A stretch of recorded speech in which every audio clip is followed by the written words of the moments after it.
Hanggat may nakikinig, hindi titikom kanyang bibig. Sa taglay niyang kulit, tsak ika'y mapapaibig. Ang bibi mo at ang bibi ko. I love you. Love you, pare. Bibo!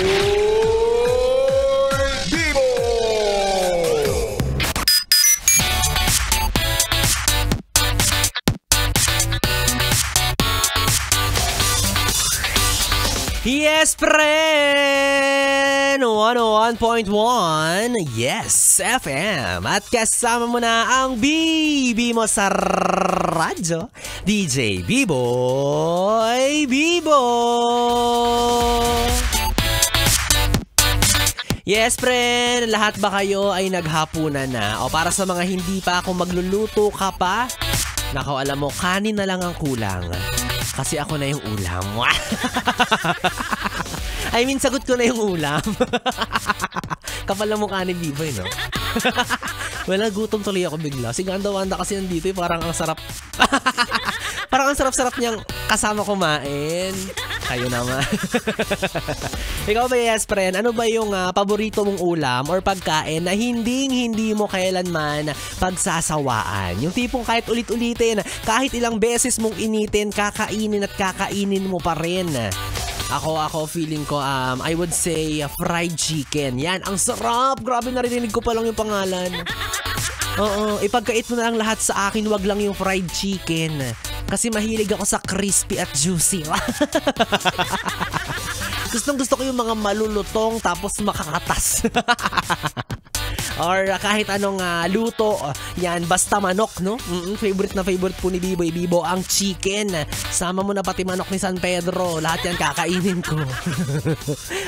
Tinolang manok. Ayan, di ba yung mga luto ng chicken? Inihaw na manok, adobong manok, pinaupong manok, pinadapa, pinasplit. Lahat yan kakainin ko. Pero yung pinatayong manok, so far hindi ko pa naman siya natatry. Grabe naman.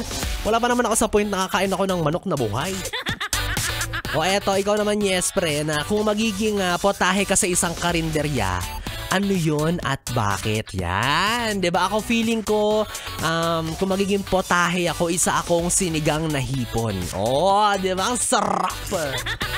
Dahil bukod sa maasim, malansa rin. Kainis, hinaan siya yung sarili, no? Diba? O sabi ni Kuya Joshua, si ate daw dinuguan. Hala! Si ate dinuguan, nagdugo. Pero in fairness, ikaw parang bagay sa'yo maging ampalaya. Yan! Diba? Dahil kahit kulubot ka na, hindi dahil kulubot ka na, kundi dahil bitter ka.